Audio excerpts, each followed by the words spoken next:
Welcome back students, आप सभी का स्वागत है ट्रेंड्स एजुकेशन के चैनल पे। तो इस वीडियो में हम बात करेंगे who can be the director of a company. देखो, हमने लास्ट वीडियो में कंप्लीट किया था हमारा जो है स्टार्टिंग का पॉइंट जो दिया गया था डायरेक्टर्स एंड की managerial personnel of a company के इंट्रोडक्शन, हिरार्ची और इसके कुछ प्रोविजंस देखा था। तो इस वीडियो में हम बात करेंगे who can be the director of a company के बारे में। देखो क्या बोलता है, the person should fulfil these two conditions. दो कंडीशन को फुलफिल करना पड़ेगा इसको। तो पहला कंडीशन क्या है, only an individual can apply for directorship, यानी कि एक इंडिविजुअल ही, एक जो इंसान है, जो एक अकेला इंसान है, उसे ही एप्लीकेबल किया जाएगा कि वही अप्लाई कर सकता है इस डायरेक्टर्स के लिए। दूसरा कंडीशन है, person should have allotted as director identification number, यानी कि उसके पास ये डीन नंबर होना चाहिए। ठीक है, डीन नंबर क्या होता है हम पढ़ेंगे इसके अंदर। ओके, तो क्या होता है डी नंबर, ध्यान देना। It means director identification number. तो सबसे पहले तो हमें पता ही है कि इसका फुल फॉर्म क्या है, डायरेक्टर आइडेंटिफिकेशन नंबर। अब होता क्या है, देखो, DIN is a unique identification number for an existence director of person intended to be the director of the company. तो सबसे पहले ये कि जो डीन होता है एक यूनिक यूनिक आइडेंटिफिकेशन नंबर होता है, जिसके वजह से जिसके पास ये UIN नंबर होगा, इसका मतलब वो है कि कंपनी का कुछ ना कुछ डायरेक्टर है, यानी डायरेक्टर कहलाया जाएगा। नेक्स्ट है, it is compulsory to acquire DIN by every director, यानी कि एक बार अगर डायरेक्टर आप बनना चाहते हो या बन रहे हो तो आपके पास ये डीन वाला नंबर होना चाहिए, इसके बिना आप डायरेक्टर नहीं बन सकते हो, ये दिया गया है। उसके बाद बात करते हैं, only a single dean is needed bye a individual in respect of number of directorship held by him, यानी कि यहाँ पे एक ही डीन रहेगा, एक ही डीन नंबर रहेगा, चाहे आप कितना भी कंपनी का डायरेक्टर क्यों ना बनो।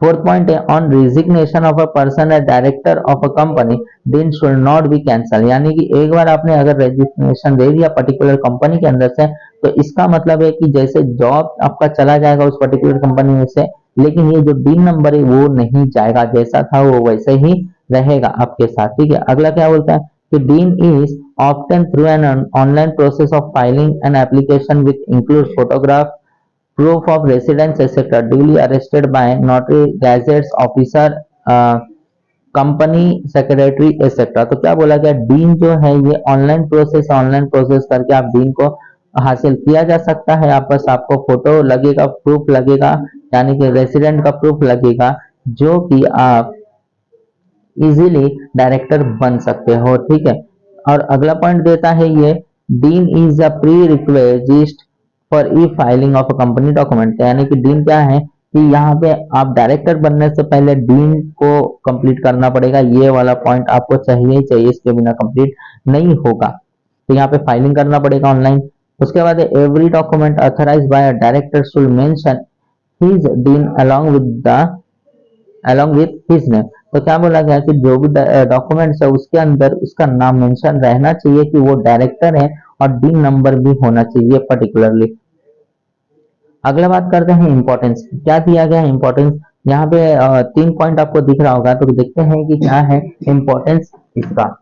पहला क्या दिया गया है, it help the investor of a company to take more accurate and informed decision because of they get to know the company composition of the top management of the company। तो क्या बोला गया है, ये डीन नंबर जो है मदद करता है कि जितने भी इन्वेस्टर्स है उसको अट्रैक्ट करता है और इन्वेस्टमेंट करने में प्रेरणा देता है, जिसके वजह से बिजनेस के मैनेजमेंट और बिजनेस का ग्रोथ दोनों ही दिखाई देता है।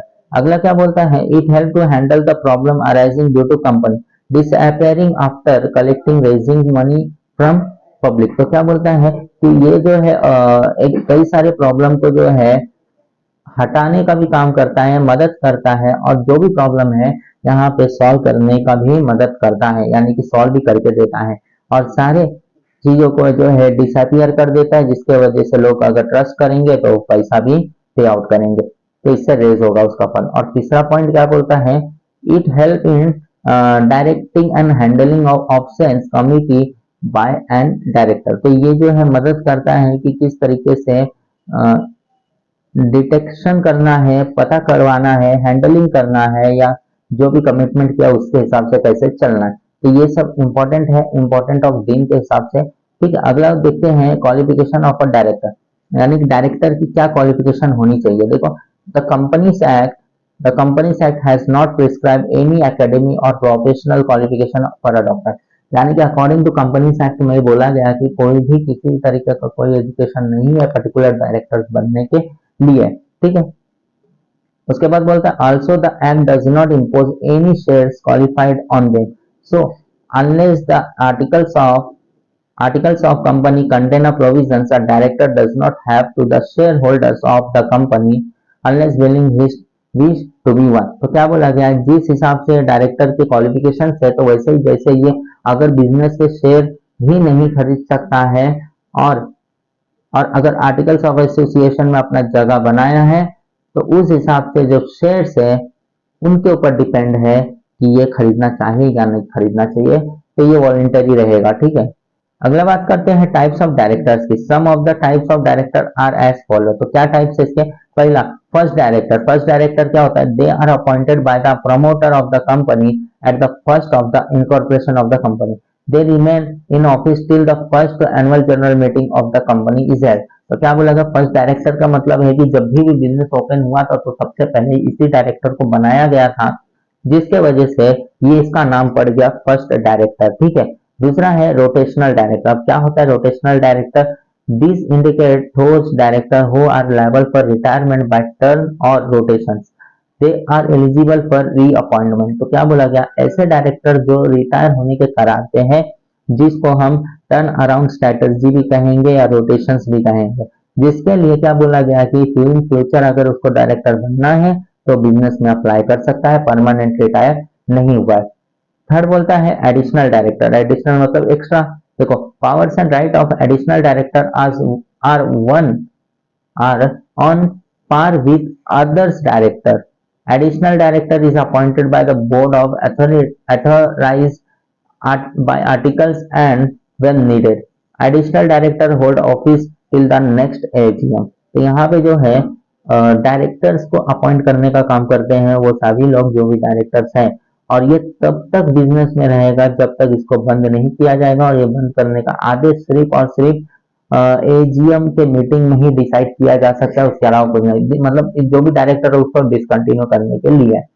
अगला बात करते हैं, अगला जो दिया अल्टरनेट डायरेक्टर। अल्टरनेट मतलब ये नहीं तो दूसरा ही सही, तो उसके हिसाब से it means a director who is nominated by the board of director in the place of director is absent, this appointment can not be for less than 3 month. तो क्या बोला गया है, इसका मतलब है जो भी डायरेक्टर्स होंगे, अगर कोई बोर्ड ऑफ डायरेक्टर्स ने अपना नॉमिनी रखा है बिजनेस के अंदर, तो उस नॉमिनी को मान लिया जाएगा कि इस पर्टिकुलर बिजनेस का यही बंदा संभाल रहा है। अगर फ्यूचर कोई मिस्टेक होता है तो इसी बंदे के ऊपर आएगा। तो यहाँ पे बोल रहा है कि जो अपॉइंटमेंट होगा कम से कम 3 महीने का तो होना चाहिए या उससे ज्यादा होना चाहिए, 3 महीने से कम नहीं होना चाहिए। 3 महीने से कम है तो उसको डायरेक्टर नहीं बनाया जा सकता।